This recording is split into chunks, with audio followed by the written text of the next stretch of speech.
Over 60 unexplained deaths, countless shattered families, many Osage households were wiped out and a web of murder cloaked in mystery. Many Osage households were wiped out, leaving behind an eerie silence as the killers lurked in the shadows. What happened to Osage Nation? Long before oil wealth, the Osage Nation thrived in the heart of what is now the United States. They were fierce protectors of a vast territory that stretched across Missouri, Kansas, Arkansas, and Oklahoma. For centuries, the Osage lived in harmony with the land, their society organized, their culture strong. But with the arrival of European settlers, everything changed. Over the course of the 18th and 19th centuries, the Osage people were forced to give up more and more of their land through unfair treaties. By the 1870s, they had ceded almost everything, and were forced to relocate to a reservation in Oklahoma. This land, seemingly barren, would soon reveal a hidden fortune, and a curse. In the early 20th century, oil was discovered beneath the rocky hills of Osage County. The land, which had once seemed worthless, became one of the richest oil-producing areas in the world. By leasing their land to oil companies, the Osage people became incredibly wealthy, overnight millionaires. The Osage Nation's wealth was unparalleled. With head rights, shares of the oil profits, each member of the tribe received vast sums of money, allowing them to live in grand homes and send their children to prestigious schools. But with this wealth came danger. The wealth of the Osage soon attracted the wrong kind of attention. White settlers in the area, fueled by envy and greed, conspired to take the oil wealth for themselves. The U.S. government, through laws rooted in racism, declared that many Osage were incompetent to handle their own finances. White guardians were appointed to oversee their wealth, controlling not just their money, but their lives. These guardians had the power to decide how Osage money was spent. But for some, mere control was not enough.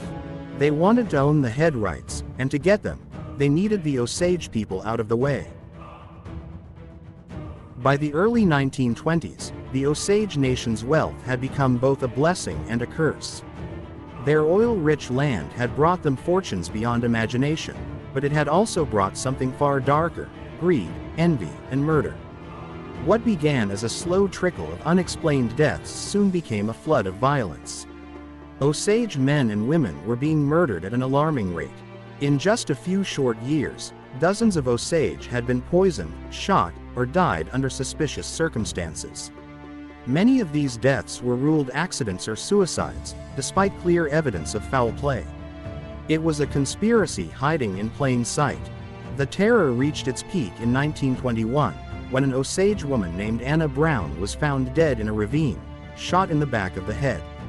Her death was just the beginning for her family. Soon after, Anna's mother, Lizzie Q, fell ill and died suddenly, later discovered to be from poisoning. And then, in 1923, a massive explosion ripped through the home of Anna's sister, Rita, killing Rita and her servant instantly. The pattern was undeniable. Entire Osage families were being targeted, eliminated one by one. The killers knew that with each death, head rights, the lucrative oil royalties, would be passed on to the next of kin. And if the entire family was killed, the head rights could be claimed by outsiders, those with the most to gain from the deaths. One of the most insidious methods of gaining control over Osage wealth was through marriage. White men, often encouraged by powerful local figures, would marry Osage women, gaining access to their fortunes. After the women and their relatives were murdered, these husbands inherited their head rights, adding millions to their bank accounts. The system of white guardianship, imposed by the U.S. government, made it easy for these so-called guardians to siphon off money from their Osage wards. Many Osage who were declared incompetent by the courts had no control over their finances. White guardians managed everything, whether it was deciding how much money an Osage person could spend or, in some cases, arranging their deaths to inherit oil wealth. These guardians stood to gain from the deaths of the very people they were supposed to protect. At the center of this deadly web was one man, William Hale. Known as the king of the Osage Hills, Hale was a wealthy cattleman with immense influence in Osage County.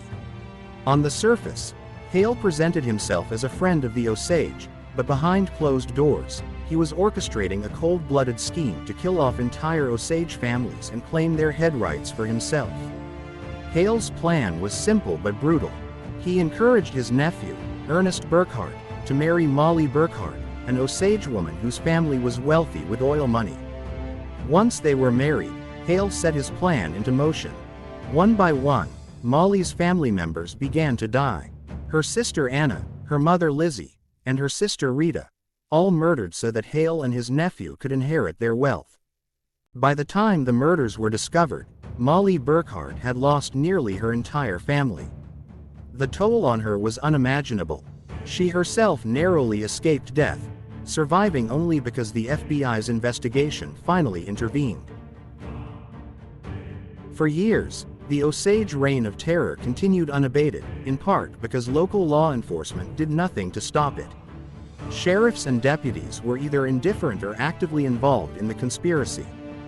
Corruption ran deep, with many of the very people responsible for protecting the Osage turning a blind eye to the murders. Some were even paid off by Hale and other powerful figures. The scale of corruption was so vast that even when families reported the suspicious deaths of their loved ones, nothing was done. Deaths were dismissed as accidents, heart attacks, or suicides, no matter how clear the evidence of foul play. Hale and his associates operated with impunity, knowing that no one would hold them accountable. As the body count grew, fear spread through the Osage community. Families began to live in terror, knowing they could be the next targets. Many Osage started to hire private detectives to investigate the deaths of their loved ones, but even then, progress was slow. The killers were smart, methodical, and protected by powerful people. In one case, an Osage man named Henry Roan was found dead in his car, shot in the head.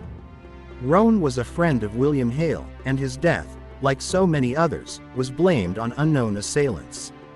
Hale even attended Roan's funeral, playing the part of the grieving friend while secretly benefiting from the death. Hale had taken out a large life insurance policy on Roan, which paid him thousands of dollars upon his death. By the mid-1920s, the Osage reign of terror had claimed the lives of at least 24 documented victims, though some believe the number was much higher, possibly exceeding 100. Entire families were wiped out. The very people who had once been celebrated for their wealth were now living in constant fear, their community torn apart by the murders. For the Osage, this was not just a financial crime, it was a campaign of extermination.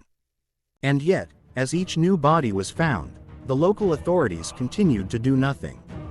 The Osage were left to fend for themselves, trapped in a nightmare that seemed to have no end. Desperate for help, the Osage Nation turned to the federal government. In 1925, the Bureau of Investigation, what would later become the FBI, was called in. Under the leadership of J. Edgar Hoover, agents went undercover in Osage County to unravel the mystery. The investigation revealed a vast conspiracy. William Hale and his associates were found guilty of orchestrating many of the murders. Justice, at least in part, was served. Hale was sentenced to life in prison, but for the Osage, no amount of justice could bring back their loved ones. The Osage reign of terror left deep scars on the tribe. Over 60 Osage people were killed, though the true number may never be known. But despite the terror, the Osage Nation survived. Today, the Osage continue to thrive, their sovereignty and culture preserved, their history remembered.